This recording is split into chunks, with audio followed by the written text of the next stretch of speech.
जय हिंद साथियों, स्वागत है आप सभी का आपके अपने YouTube channel Shubham physical education पर।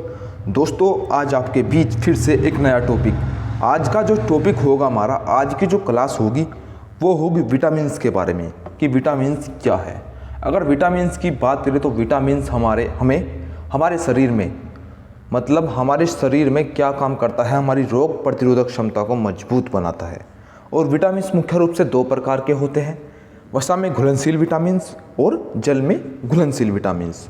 तो यहाँ पर आज हम बात करेंगे वसा में घुलनशील विटामिन्स की। ओके फ्रेंड्स, तो विटामिन्स, वसा में घुलनशील विटामिन्स हमारे शरीर में सुरक्षात्मक भोजन के अंतर्गत आते हैं। ये बहुत ही सूक्ष्म मात्रा में मानव शरीर में उपस्थित होते हैं। विटामिन्स की खोज 1912 में कासिमिर फंक ने की थी। कासिमिर फंक ने 1912 में। ओके दोस्तों, विटामिन लगभग 20 प्रकार के होते हैं। इन विटामिनों में लगभग 7 प्रकार के होते हैं जिनमें वसा। इन विटामिनों में विटामिन्स लगभग 7 प्रकार के होते हैं जिनमें कुछ वसा व जल में घुलनशील होते हैं। वसा में घुलनशील विटामिन्स ए, डी, ई, के ये विटामिन हमारे शरीर में लीवर में एकत्रित हो जाते हैं और एडिपोज टिश्यू के रूप में जमा हो जाते हैं। विटामिन्स जीवन के लिए आवश्यक होते हैं। तो ये हमने विटामिन्स के बारे में एक छोटा सा इंट्रोडक्शन पॉइंट पढ़ा। अब आगे बात करेंगे विटामिन ए के बारे में, क्योंकि हमारे जो वसा में घुलनशील विटामिन होते हैं वो होते हैं ए, डी, ई, के। तो यहाँ पर ए, डी, ई, के बारे में ही बात होगी। ओके फ्रेंड्स, विटामिन ए, इसका वैज्ञानिक नाम रेटिनोल है। यह विटामिन सामान्य बुद्धि विकास, आँखों तथा त्वचा को स्वस्थ रखने में सहायक है। विटामिन ए की कमी से व्यक्ति को कम रोशनी व अंधेरे में दिखाई नहीं देता। इस बीमारी को रतौंधी नाइट ब्लाइंडनेस कहते हैं। त्वचा सूक्ष्म दिखाई देती है जिसे कॉर्निया कहते हैं। अब बात करेंगे आगे प्राप्ति के स्रोत। यह विटामिन सबसे अधिक गाजर में पाया जाता है। इसके अलावा मछली के तेल में, अंडे की जर्दी में, मक्खन, दूध में भी पाया जाता है। ओके दोस्तों, अब आगे बात करेंगे हम विटामिन डी के बारे में। इसका वैज्ञानिक नाम एंटी रिकेट्स विटामिन, सनराइजन विटामिन्स, कैल्सीफेरोल। इस विटामिन समूह में लगभग 10 विटामिन आते हैं जिसमें मुख्य D2 और D3 है। ओके दोस्तों, अब बात करेंगे विटामिन D2 की, क्योंकि विटामिन डी में मुख्य रूप से D2 और D3 आते हैं। तो अब हम बात करेंगे विटामिन D2 की। इस विटामिन को एल्बो कैल्सीफेरोल के नाम से जानते हैं। ये हमें पेड़ पौधों से प्राप्त होते हैं। ओके, अब बात करेंगे विटामिन D3 की। इसे कोल्सीफेरोल भी कहते हैं। यह हमें सूर्य की रोशनी या पेड़ पौधों से प्राप्त होते हैं। नोट, विटामिन डी के कारण हड्डियां व दांत मजबूत रहते हैं।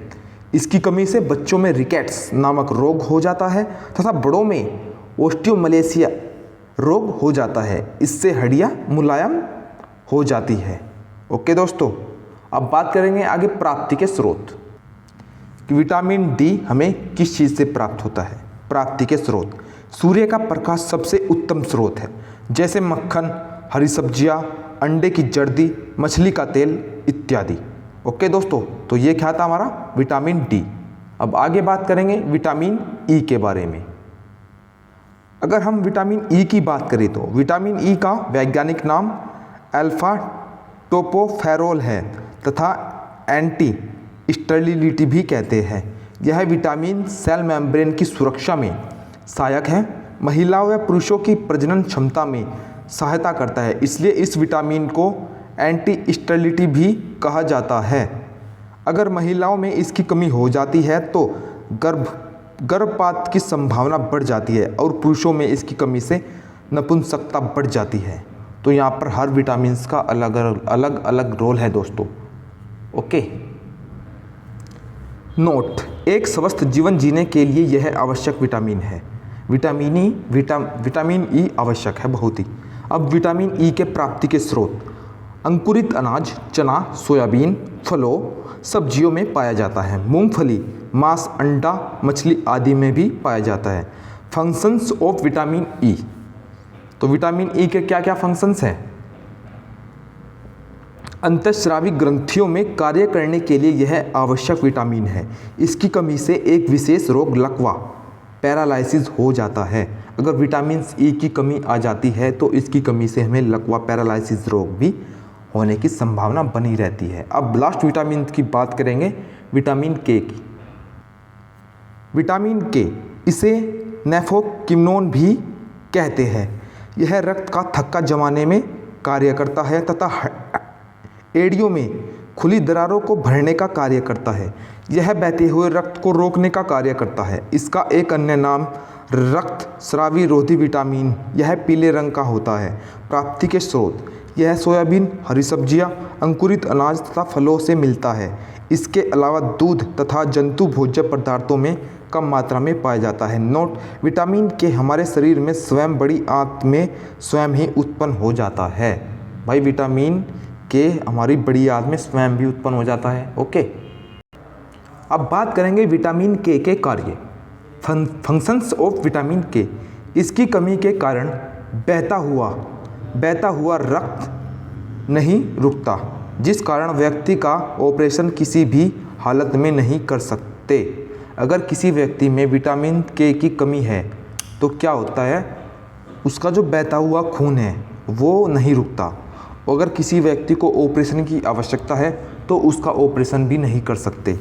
तो विटामिन के की भी बहुत ही अहम योगदान है यहाँ पर। और नंबर 2 क्या है, रक्त का थक्का न जमने के कारण अधिक रक्त बह जाने से व्यक्ति मूर्छित हो जाता है तथा मृत्यु भी हो सकती है।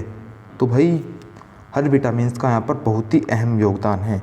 तो अभी हमने पढ़ा वसा में घुलनशील विटामिन ए, डी, ई के। अब अगली वीडियो में बात करेंगे हम जल में घुलनशील विटामिन। तो दोस्तों आज के लिए इतना ही। जय हिंद, जय भारत।